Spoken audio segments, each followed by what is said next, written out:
حضرت علی المرتضیٰ تو ظاہر ان کے والد تھے اور ان سے تو رشتہ ہی اور تھا، ان کے ساتھ تو محبت بیان کرنے کی حاجت بھی نہیں ہے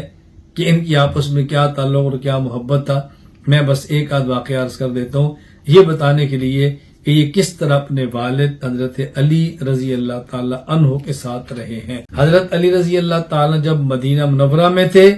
تو حسین ان کے ساتھ مدینہ منورہ میں تھے۔ جب مدینہ منورہ چھوڑ کر کوفہ تشریف لے گئے، حضرت حسین ان کے ساتھ کوفہ چلے گئے۔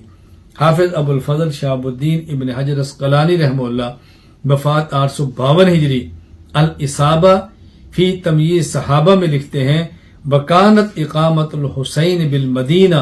الی ان خرج مع ابیہ الی الکوفہ۔ پھر حضرت علی رضی اللہ تعالی عنہ نے جو جنگیں لڑی ہیں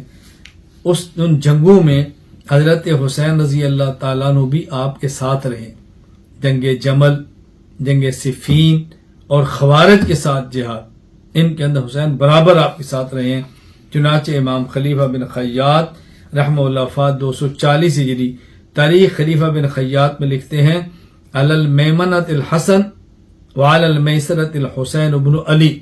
علی کے ساتھ میدان جنگ میں میمنہ یعنی دائیں جانب کے لشکر پر سردار حضرت حسن ہیں اور بائیں جانب پہ سپہ سالار حضرت حسین ہیں۔ اور ابن حجر عسقلانی رحمہ اللہ لکھتے ہیں فشاہد معہ الجمل ثم صفین ثم قتال الخوارج وبقی معہ الی ان قتل۔ حضرت علی کی شہادت تک حضرت حسین رضی اللہ تعالی عنہ اپنے والد علی کے ساتھ رہے۔ حضرت علی رضی اللہ تعالی عنہ حسنین کریمین کو وصیتیں فرما رہے ہیں جن کا تذکرہ حافظ عماد الدین ابن کثیر رحمہ اللہ وفات 774 ہجری البدایہ والنہایہ میں کرتے ہیں۔ حضرت علی نے کیا وصیت فرمائی؟ وقد اوصى ولدیہ الحسن والحسین بتقوی اللہ، تقوی اختیار کرنا، والصلاۃ نماز کی پابندی کرنا، والزکاۃ نماز کی پابندی کرنا، وغفر الذنب اور معاف کرنا، معاف، وقظم الغیظ غصے کو پینا، وصلۃ الرحم صلہ رحمی کرنا، والحلم عن الجاہل اور جہلاء سے کنارہ کرنا، درگزر کرنا، والتفقہ فی الدین دین میں تفقہ پیدا کرنا، والتثبت فی الامر ثابت قدم رہنا، والتعاہد للقرآن قرآن کریم کو مضبوطی سے تھامنا، تلاوت کی پابندی،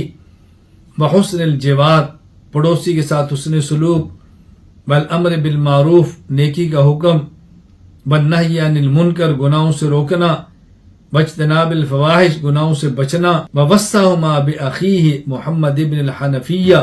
ووصاہ بما وصاہما بی ویعظمہما ولا یقطع امرا دونہما، اور بطور خاص اپنے بیٹے محمد بن حنفیہ کو فرمایا ان دونوں کے ساتھ رہنا اور جو دو یہ کریں وہی تم کرنا، ان سے الگ راستہ اختیار